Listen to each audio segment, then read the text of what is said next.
अस्सलामुअलैकुम dear students, hope you all are doing well. आज मैं हाजिर हुआ हूँ फर्स्ट ईयर केमिस्ट्री के टॉपिक लिमिटिंग रिएक्टेंट के साथ।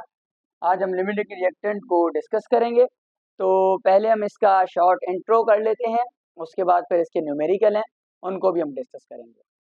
तो बेटा लिमिटिंग रिएक्टेंट को अगर मैं जनरली समझाऊं, लिमिटिंग वर्ड का मतलब होता है कोई भी चीज़ जो महदूद हो, मखसूस हो, ज़्यादा अमाउंट में ना हो, मतलब कि उसकी क्वांटिटी स्पेसिफिक हो। और रिएक्टेंट आप लोगों को पता ही है कि क्या होता है।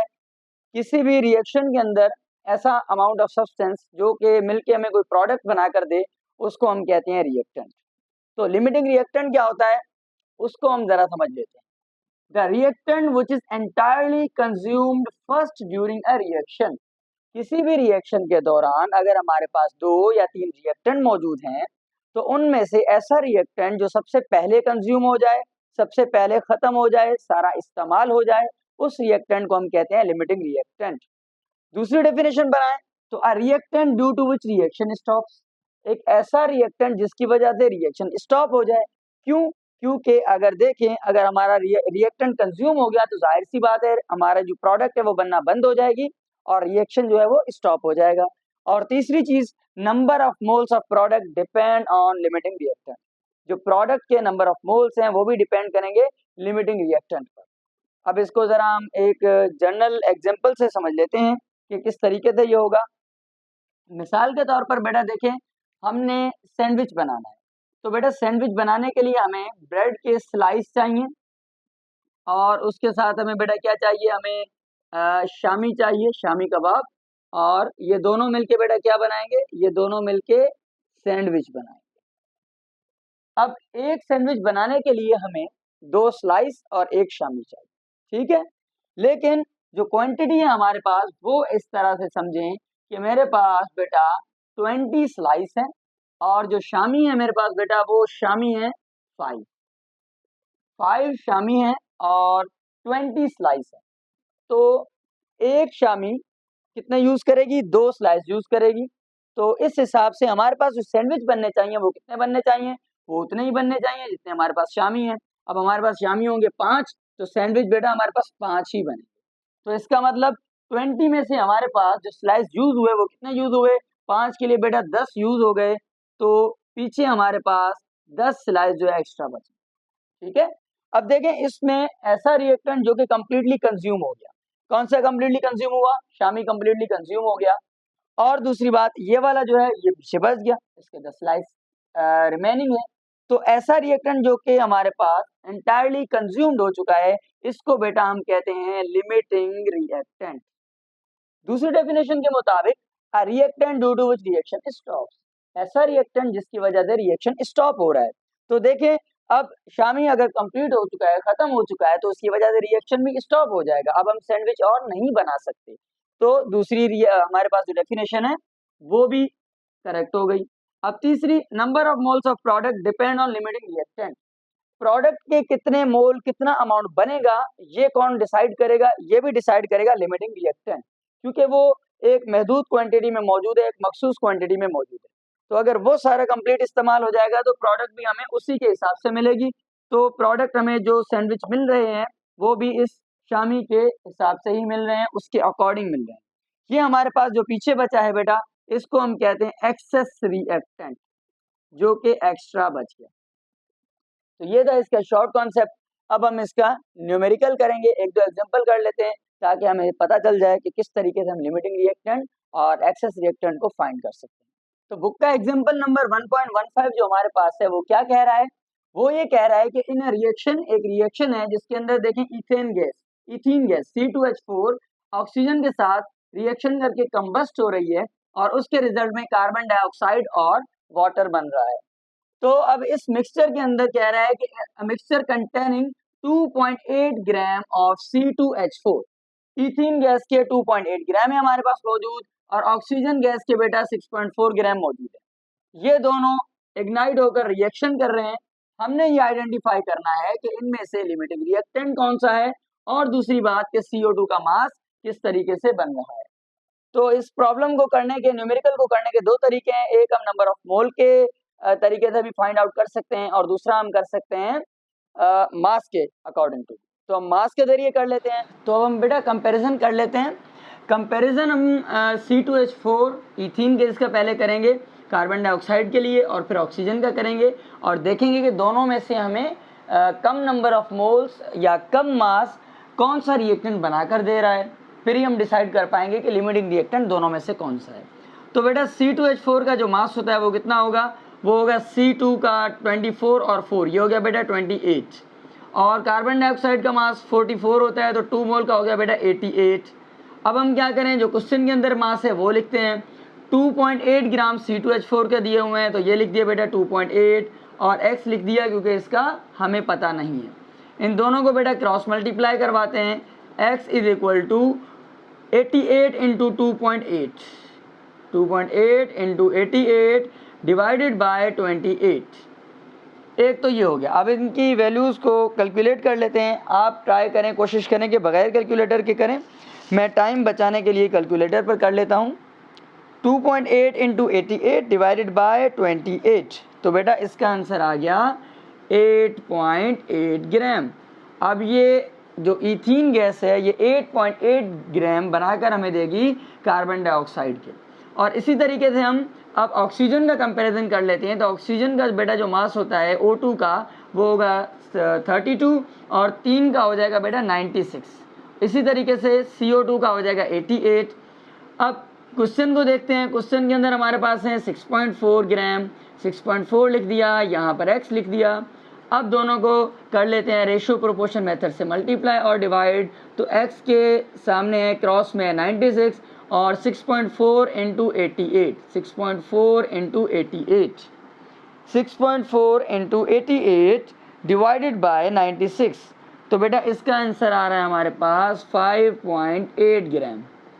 अब देखें आप जो है इन दोनों का कंपैरिजन कर लें खुद ही कि इन दोनों में से कौन सा रिएक्टेंट है जो कम मास हमें बनाकर दे रहा है। तो वो बेटा हमारे पास है ऑक्सीजन, क्योंकि ये 8.8 ग्राम और ये बनाकर दे रहा है 5.8 ग्राम। तो बेटा ऑक्सीजन जो हमारे पास है वो क्या है, वो है लिमिटिंग रिएक्टेंट। और मास ऑफ कार्बन डाइऑक्साइड जो हमने फाइंड करना था वो भी हमें मिल गया, 5.8 ग्राम कार्बन डाइऑक्साइड का हमें मिलेगा। क्यों नहीं मिलेगा, क्योंकि लिमिटिंग रिएक्टेंट जो होता है वही डिसाइड करता है कि कितना हमें जो मास और नंबर ऑफ मोल्स हमें मिलेंगे। तो अब एग्जाम्पल नंबर 2 की तरफ बढ़ते हैं। एग्जाम्पल नंबर 2 के अंदर क्या है बेटा कि इन अ रिएक्शन, एक रिएक्शन है जिसके अंदर एल्यूमिनियम के 2 मोल रिएक्शन कर रहे हैं नाइट्रोजन गैस के साथ और उसके रिजल्ट में 2 मोल ऑफ एल्यूमिनियम नाइट्राइड हमें एज अ प्रोडक्ट बन के मिल रहा है। तो अगर 67.5 ग्राम एल्यूमिनियम के रिएक्शन करें 140 ग्राम ऑफ नाइट्रोजन गैस से, तो उसके रिजल्ट में हमारे पास लिमिटिंग रिएक्टेंट क्या होगा, मास ऑफ एल्यूमिनियम नाइट्राइड क्या बनेगा और मास ऑफ एक्सेस रिएक्टेंट क्या बनेगा। तीनों चीज़ों को हमने फाइंड आउट करना है। तो पहले हम वही पिछला मेथड जो हम इस्तेमाल कर रहे थे वही करेंगे कि पहले हम एल्यूमिनियम का कंपैरिजन करेंगे एल्यूमिनियम नाइट्राइड के साथ, फिर नाइट्रोजन का करेंगे और फिर दोनों में से कंपेयर करेंगे कि कौन सा रिएक्टेंट हमें कम नंबर ऑफ मोल्स या मास बना के दे रहा है। तो पहले बात कर लेते हैं एल्यूमिनियम की, 2Al। इस रिएक्टेंट को फिलहाल हम लेफ्ट कर देते हैं, नहीं लिखते क्योंकि हमारा कंपैरिजन सिर्फ इससे चल रहा है। तो 2Al है। अब देख लेते हैं, पहले चलो हम क्वेश्चन की जो है वैल्यूज लिख लेते हैं। 67.5 gram of aluminium, 67.5 gram of aluminium और एल्यूमिनियम नाइट्राइड का हमने फाइंड करना है। तो बेटा ये हमने लिख दिया x। अब हम लिख लेते हैं इसकी वैल्यू एल्यूमिनियम की, जो कि फ्रॉम द इक्वेशन लिखेंगे। तो एल्यूमिनियम का मास होता है 26.89 समथिंग, तो राउंड ऑफ करके 27 करेंगे तो 27 1 मोल का और 2 मोल का हो जाएगा 54 ग्राम। बेटा ये हो गया। और एल्यूमिनियम का नाइट्राइड का मास कितना होगा, देखिए एल्यूमिनियम का जो मास होता है वो अभी मैंने बताया 27 और नाइट्रोजन का मास बेटा कितना होगा 14 होगा। तो ये हो गया 41, लेकिन 41 किसका है, 1 मोल का है। अगर हम 2 मोल की बात करें तो 2 मोल का मास बेटा हो जाएगा 82 ग्राम। ठीक है, अब दोनों की क्रॉस मल्टीप्लिकेशन करवा लेते हैं। तो x is equal to 67.5 into 82 divided by 54। देख लेते हैं कि इसका रिजल्ट क्या आता है। तो कैलकुलेशन हम कर लेते हैं। 67.5 मल्टीप्लाई बाय 82 डिवाइडेड बाय 54। तो इसका रिजल्ट बेटा आ रहा है 102.5। 102.5 ग्राम एल्यूमिनियम नाइट्राइड के हमें बन के मिलेंगे जब हम एल्यूमिनियम का ये वाला मास यूज़ करेंगे। ठीक है बेटा, इसी तरीके से हम जो है नेक्स्ट यूज़ कर लेते हैं। अब कंपैरिजन कर लेते हैं नाइट्रोजन का एल्यूमिनियम नाइट्राइड से। तो इस कंपैरिजन में देखते हैं क्या मिलता है हमें रिजल्ट। नाइट्रोजन गैस लिखा और आगे हम लिख लेते हैं एल्यूमिनियम नाइट्राइड। पहले तो हम लिखते हैं क्वेश्चन की वैल्यूज। वो है बेटा हमारे पास 140 ग्राम किसकी, नाइट्रोजन की। और इससे हमें जो एल्यूमिनियम का जो मास है एल्यूमिनियम नाइट्राइड का वो हमने फाइंड करना है, लिख दिया x। अब नाइट्रोजन का मास कितना होता है बेटा, नाइट्रोजन का मास होता है 40 और 2 का हो गया 28। और इसका अभी अभी हमने फाइंड किया था 2 मोल एल्यूमिनियम नाइट्राइड का मास होता है 82 ग्राम। दोबारा से कर लेते हैं cross multiplication. x divided by 28 140 into 82, 140 into 82 divided by 28। तो इसका बेटा जो आंसर आएगा वो आएगा 410 ग्राम।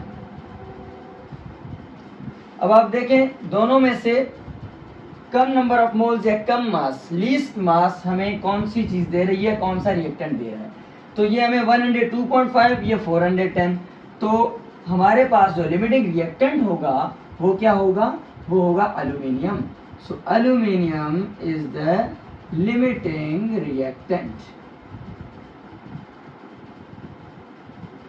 और दूसरी चीज क्या है बेटा, मास ऑफ एल्यूमिनियम नाइट्राइड, वो भी यहाँ पर फाइंड हो गया। मास ऑफ एल्यूमिनियम नाइट्राइड हमें मिल रहा है 102.5 अकॉर्डिंग टू द एल्यूमिनियम, क्योंकि एल्यूमिनियम लिमिटिंग रिएक्टेंट है तो इसी के मुताबिक ही हमें जो है मास यूज करना है। तो mass of excess reactant find out करने के लिए हमने क्या करना है, ये रिएक्शन हम दोबारा लिख लेते हैं, एल्यूमिनियम नाइट्रोजन और उससे 2 मोल एल्यूमिनियम नाइट्राइड के बने। अब देखें एल्यूमिनियम का जो मास है अकॉर्डिंग टू द इक्वेशन वो कितना है 27 और 2 का बेटा हो गया 54 और नाइट्रोजन का है 28। ठीक है, अब अकॉर्डिंग टू द क्वेश्चन उसमें हम क्या लिखेंगे, उसमें हम लिखेंगे बेटा 67.5 ग्राम एल्यूमिनियम के और इसका हम लिख देंगे x। अब ऐसा क्यों, वो इस वजह से कि हमें पता चल चुका है कि एल्यूमिनियम हमारे पास जो है वो लिमिटिंग रिएक्टेंट है। तो हमारे पास जो प्रोडक्ट बनेगी और जो नाइट्रोजन यूज होगा वो उतना ही यूज होगा जितना हमारे पास एल्यूमिनियम चाहेगा, क्योंकि ये लिमिटिंग रिएक्टेंट है। तो इसी वजह से हम नाइट्रोजन का मास फाइंड करेंगे कि कितना यूज हुआ है और फिर एक्सेस रिएक्टेंट फाइंड करेंगे। ठीक है, तो अब हम इसकी क्रॉस मल्टीप्लिकेशन करवाते हैं। तो x is equal to 28 into 67.5 divided by 54। तो अब हम इसकी कर लेते हैं कैलकुलेशन। 28 into 67.5 divided by 54। तो इसका जवाब क्या आया बेटा, इसका आंसर आया x इज इक्वल टू 35 ग्राम। अब ये 35 ग्राम जो मास हमें मिला है ये कंज्यूम्ड मास मिला है। तो एक्सेस रिएक्टेंट फाइंड करने के लिए क्या करेंगे, एक्सेस रिएक्टेंट फाइंड करने के लिए हम जो टोटल हमें ग्राम मिले हुए हैं 140 नाइट्रोजन की, उसमें से हम 35 ग्राम को माइनस कर देंगे क्योंकि ये कंज्यूम हो गए। तो हमें जो पीछे आंसर मिलेगा वो मिलेगा 105 और ये जो है हमारे पास मास ऑफ एक्सेस रिएक्टेंट मिल गया। 2 एग्जांपल मैंने करवा दी हैं, इसी तरीके से बाकी भी जो एग्जांपल हैं वो हम करेंगे।